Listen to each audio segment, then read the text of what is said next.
I was awake and I was very thirsty. I wanted a great deal of very cold white wine, the way it is when you bring it up out of the cellar in autumn. I wanted something fresh and sweet to eat, like a ripe apple. It did occur to me that I had lost my reason, though I couldn't have said why. I opened my eyes and knew it was early evening. The light might have been morning light, but too much time had passed for that. It was evening, and through a wide, heavily barred stone window I saw hills and woods, blanketed with snow, and the vast tiny collection of rooftops and towers that made up the city far away. I hadn't seen it like this since the day I came in the post-carriage. I closed my eyes, and the vision of it remained as if I'd never opened my eyes at all. But it was no vision, it was there. And the room was warm in spite of the window. There had been a fire in the room, I could smell it, but the fire had gone out. I tried to reason, but I couldn't stop thinking about cold white wine. And apples in the basket. I could see the apples. I felt myself drop down out of the branches of the tree, and I smelled all around me the freshly cut grass. The sunlight was blinding on the green fields. It shone on Nicholas's brown hair and on the deep lacquer of the violin. The music climbed up to the soft, rolling clouds, and against the sky I saw the battlements of my father's house. Battlements. I opened my eyes again, and I knew I was lying in a high tower room several miles from Paris. And just in front of me on a crude little wooden table was a bottle of cold white wine, precisely as I had dreamed it. For a long time I looked at it, looked at the frost of droplets covering it, and I could not believe it possible to reach for it and drink. Never had I known the thirst I was suffering now. My whole body thirsted, and I was so weak. And I was getting a little cold. The room moved when I moved. The sky gleamed in the window, and when at last I did reach for the bottle and pull the cork from it and smell the tart, delicious aroma, I drank and drank without stopping, not caring what would happen to me, or where I was, or why the bottle had been set here. My head swung forward. The bottle was almost empty, and the faraway city was vanishing in the black sky, leaving a little sea of lights behind it. I put my hands to my head. The bed on which I'd been sleeping was no more than stone with straw strewn upon it, and it was coming to me slowly that I might be in some sort of jail. But the wine! It had been too good for a jail. Who would give a prisoner wine like that, unless, of course, the prisoner was to be executed? And another aroma came to me, rich and overpowering, and so delicious that it made me moan. I looked about, or I should say I tried to look about, because I was almost too weak to move. But the source of this aroma was near to me, and it was a large bowl of beef broth. The broth was thick with bits of meat, and I could see the steam rising from it. It was still hot. I grabbed it in both hands immediately, and I drank it as thoughtlessly and greedily as I chunked the wine. It was so satisfying. It was as if I'd never known any food like it, that rich, boiled-down essence of the meat. And when the bowl was empty, I fell back full, almost sick, on the straw. It seemed something moved in the darkness near me, but I was not sure. I heard the chink of glass. "More wine?" said a voice to me, and I knew the voice. Gradually I began remembering everything, scaling the walls, the small square rooftop, that smiling white face. For one moment I thought, no, quite impossible, it must have been a nightmare. But this just wasn't so. It had happened, and I remembered the rapture suddenly, the sound of the gong, and I felt myself grow dizzy, as though I were losing consciousness again. I stopped it. I wouldn't let it happen, and fear crept over me so that I didn't dare to move. "More wine?" said the voice again. Turning my head slightly, I saw a new bottle, corked, but ready for me, outlined against the window's luminous glow. I felt the thirst again, and this time it was heightened by the salt of the broth. I wiped my lips, and then I reached for the bottle, and again I drank. I fell back against the stone wall, and I struggled to look clearly through the darkness, half afraid of what I knew I would see. Of course I was very drunk now. I saw the window, the city, I saw the little table, and as my eyes moved slowly over the dusky corners of the room, I saw him there. He no longer wore his black hooded cape, and he didn't sit or stand as a man might. Rather, he leaned to rest, it seemed, upon the thick stone frame of the window. One knee bent a little towards it, the other long, spindly leg sprawled out to the other side. His arms appeared to hang at his sides, and the whole impression was of something limp and lifeless, and yet his face was as animated as it had been the night before. Huge black eyes seeming to stretch the white flesh in deep folds, the nose long and thin, And the mouth, the jester's smile, there were the fang teeth just touching the colorless lip, and the hair, a gleaming mass of black and silver, growing up high from the white forehead and flowing down over his shoulders and his arms. I think that he laughed. I was beyond terror. I could not even scream. I had dropped the wine. The glass bottle was rolling on the floor. And as I tried to move forward to gather my senses and make my body more than something drunken and sluggish, his thin, gangly limbs found animation all at once. He advanced on me. I didn't cry out. I gave a low roar of angry terror and scrambled up off the bed, tripping over the small table and running from him as fast as I could. But he caught me in long white fingers that were as powerful and as cold as they had been the night before. "Let me go! Damn you! Damn you! Damn you!" I was stammering. My reason told me to plead, and I tried. "I'll just go away, please. Let me out of here. You have to. Let me go." His gaunt face loomed over me, his lips drawn up sharply into his white cheeks, and he laughed a low, riotous laugh that seemed endless.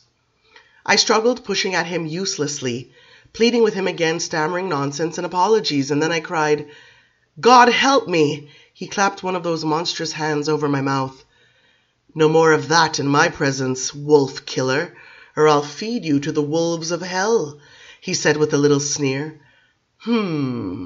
Answer me." I nodded and he loosened his grip. His voice had had a momentary calming effect. He sounded capable of reason when he spoke. He sounded almost sophisticated. He lifted his hands and stroked my head as I cringed. "Sunlight in the hair," he whispered, "and the blue sky fixed forever in your eyes." He seemed almost meditative as he looked at me. His breath had no smell whatsoever, nor did his body, it seemed.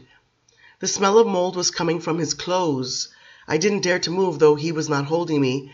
I stared at his garments, a ruined silk shirt with bag sleeves and smocking at the neck of it, and worsted leggings and short ragged pantaloons. In some, he was dressed as men had been centuries before. I had seen such clothes in tapestries in my home, in the paintings of Caravaggio and Latour that hung in my mother's rooms. "You're perfect, my Lelio, my wolf killer," he said to me, his long mouth opening wide so that again I saw the small white fangs. They were the only teeth he possessed. I shuddered. I felt myself dropping to the floor, but he picked me up easily with one arm and laid me down gently on the bed. In my mind I was praying fiercely, "God help me, the Virgin Mary, help me, help me, help me," as I peered up into his face. What was it I was seeing? What had I seen the night before?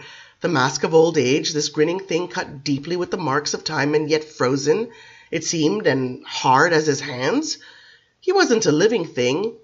He was a monster. A vampire was what he was, a blood-sucking corpse from the grave, gifted with intellect. And his limbs, why did they so horrify me? He looked like a human, but he didn't move like a human. It didn't seem to matter to him whether he walked or crawled, bent over or knelt. It filled me with loathing, yet he fascinated me. I had to admit it, he fascinated me. But I was in too much danger to allow such a strange state of mind. He gave a deep laugh now, his knees wide apart, his fingers resting on my cheek, as he made a great arc over me. "Yes, lovely one, I'm hard to look at," he said. His voice was still a whisper, and he spoke in long gasps. "I was old when I was made, and you're perfect, my Lelio, my blue-eyed young one, more beautiful even without the lights of the stage." The long white hand played with my hair again, lifting up the strands and letting them drop as he sighed. "Don't weep, wolf killer," he said. "You're chosen, and your tawdry little triumphs in the house of Thespians will be nothing once this night comes to a close." Again came that low ride of laughter. There was no doubt in my mind, at least at this moment, that he was from the devil, that God and the devil existed, that beyond the isolation I'd known only hours ago lay this vast realm of dark beings and hideous meanings, and I had been swallowed into it somehow. It occurred to me quite clearly I was being punished for my life, and yet that seemed absurd. Millions believed as I believed the world over. Why the hell was this happening to me? And a grim possibility started irresistibly to take shape, that the world was no more meaningful than before, and this was but another horror. "In God's name, get away!" I shouted. I had to believe in God now. I had to. That was absolutely the only hope. I went to make the sign of the cross. For one moment he stared at me, his eyes wide with rage, and then he remained still. He watched me make the sign of the cross. He listened to me call upon God again and again. He only smiled, making his face a perfect mask of comedy from the proscenium arch, and I went into a spasm of crying like a child. Then the devil reigns in heaven, and heaven is hell, I said to him. Oh God, don't desert me. I called on all the saints I had ever for a little while loved. He struck me hard across the face. I fell to one side and almost slipped from the bed to the floor. The room went round. The sour taste of the wine rose in my mouth, and I felt his fingers again on my neck. Yes, fight, wolf killer, he said. Don't go into hell without a battle. Mock God. I don't mock, I protested. Once again he pulled me to himself, and I fought him harder than I had ever fought anyone or anything in my existence. Even the wolves. I beat on him, kicked him, tore at his hair, but I might as well have fought the animated gargoyles from a cathedral. He was that powerful. He only smiled. Then all the expression went out of his face. It seemed to become very long. The cheeks were hollow, the eyes wide and almost wandering, and he opened his mouth. The lower lip contracted. I saw the fangs. Damn you! Damn you! Damn you! I was roaring and bellowing, and he drew closer and the teeth went through my flesh. Not this time. I was raging. Not this time. I will not feel it. I will resist. I will fight for my soul this time. But it was happening again, the sweetness and the softness, and the world far away, and even he in his ugliness was curiously outside of me, like an insect pressed against a glass who causes no loathing in us because he cannot touch us. And the sound of the gong and the exquisite pleasure, and then I was altogether lost. I was incorporeal, and the pleasure was incorporeal. I was nothing but pleasure, and I slipped into a web of radiant dreams. A catacomb I saw, a rank place, and a white vampire creature waking in a shallow grave. Bound in heavy chains he was, the vampire, and over him bent this monster who had abducted me. And I knew that his name was Magnus, and that he was mortal still in this dream, a great and powerful alchemist. And he had unearthed and bound this slumbering vampire right before the crucial hour of dusk. And now as the light died out of the heavens, Magnus drank from his helpless immortal prisoner the magical and accursed blood that would make him one of the living dead. Treachery it was, the theft of immortality, a dark Prometheus stealing a luminescent fire. Laughter in the darkness, laughter echoing in the catacomb, echoing as if down the centuries, and the stench of the grave, and the ecstasy, absolutely fathomless and irresistible. And then drawing to a finish, I was crying. I lay on the straw and I said, please, don't stop it. Magnus was no longer holding me, and my breathing was once again my own, and the dream were dissolved. I fell down and down as the night full of stars slid upwards, jewels affixed to a dark purple veil. Clever that! I had thought the sky was real. The cold winter air was moving just a little in this room. I felt the tears on my face. I was consumed with thirst, and far, far away from me Magnus stood down, looking at me, his hands dangling low beside his thin legs. I tried to move. I was craving. My whole body was thirsty. You're dying, wolf killer, he said. The light's going out of your blue eyes as if all the summer days are gone. No, please. This thirst was unbearable. My mouth was open, gaping, my back arched. And it was here at last, the final horror, death itself, like this. Ask for it, child, he said, his face no longer the grinning mask, but utterly transfigured with compassion. He looked almost human, almost naturally old. Ask and you shall receive, he said. I saw water rushing down, all the mountain streams of my childhood. Help me, please. I shall give you the water of all waters, he said in my ear. And it seemed he wasn't white at all. He was just an old man sitting there beside me. His face was human and almost sad. But as I watched his smile and his gray eyebrows rise in wonder, I knew it wasn't true. He wasn't human. He was that same ancient monster, only he was filled with my blood. The wine of all wines, he breathed. This is my body, this is my blood. And then his arms surrounded me. They drew me to him, and I felt a great warmth emanating from him, and he seemed to be filled not with blood, but with love for me. Ask for it, wolf killer, and you will live forever, he said. But his voice sounded weary and spiritless, and there was something distant and tragic in his gaze. I felt my head turn to the side, my body a heavy and damp thing that I couldn't control. I will not ask, I will die without asking. And then the great despair I feared so much lay before me, the emptiness that was death. And still I said no, and pure horror, I said no. I will not bow down to it. The chaos and the horror, I said no. Life everlasting, he whispered. My head fell on his shoulder. Stubborn wolf killer, his lips touched me, warm, odorless, breath on my neck. Not stubborn, I whispered. My voice was so weak I wondered if he could hear me. Brave, not stubborn. It seemed pointless not to say it. What was vanity now? What was anything at all? And such a trivial word was stubborn, so cruel. He lifted my face, and holding me with his right hand, he lifted his left hand, and gashed his own throat with his nails. My body bent double in a convulsion of terror, but he pressed my face to the wound as he said, "Drink." I heard my scream deafening in my own ears, and the blood that was flowing out of the wound touched my parched and cracking lips. The thirst seemed to hiss aloud, my tongue licked at the blood, and a great whiplash of sensation caught me, and my mouth opened and locked itself to the wound. I drew with all my power upon the great fount that I knew would satisfy my thirst, as it had never been satisfied before. Blood and blood and blood. And it was not merely the dry hissing coil of the thirst that was quenched and dissolved. It was all my craving, all the want and misery and hunger that I had ever known. My mouth widened, pressed harder to him. I felt the blood coursing down the length of my throat. I felt his head against me.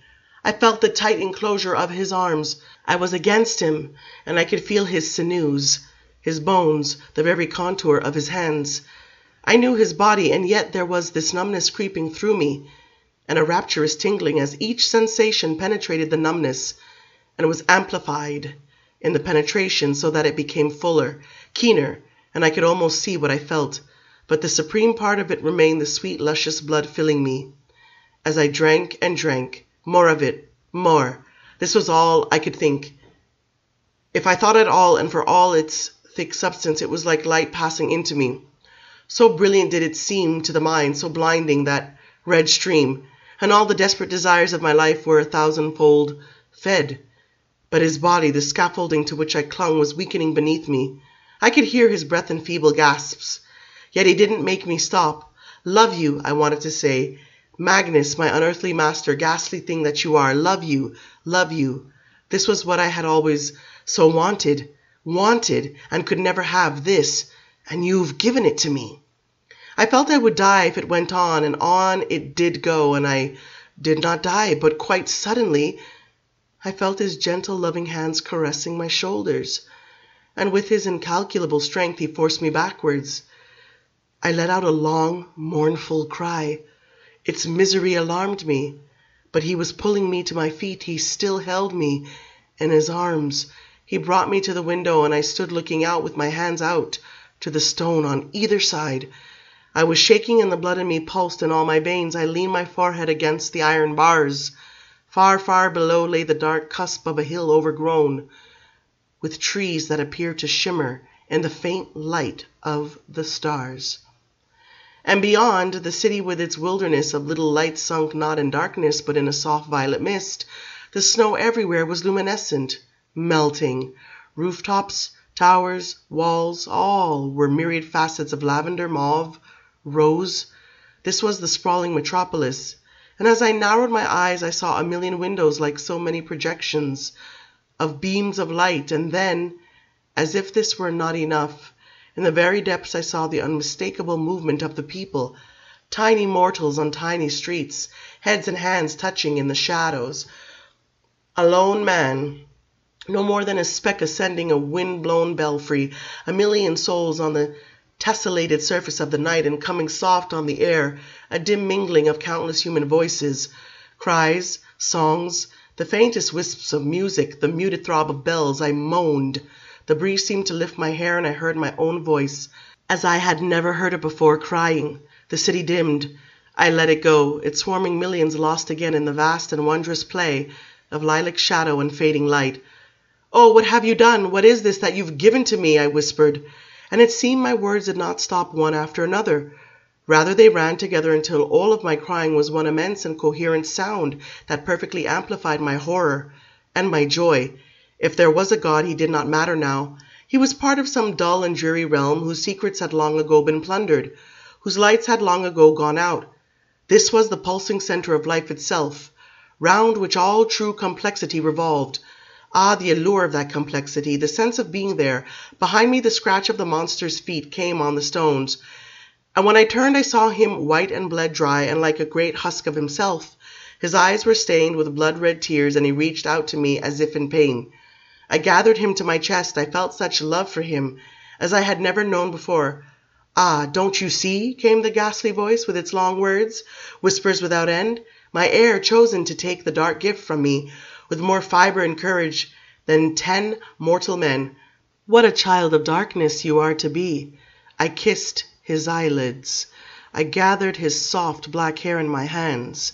He was no ghastly thing to me now, but merely that which was strange and white, and full of some deeper lesson perhaps than the sighing trees below, or the shimmering city calling me over the miles. His sunken cheeks, his long throat, the thin legs, these were but the natural parts of him. "No, fledgling," he sighed. "Save your kisses for the world. My time has come, and you owe me but one obeisance only. Follow me now."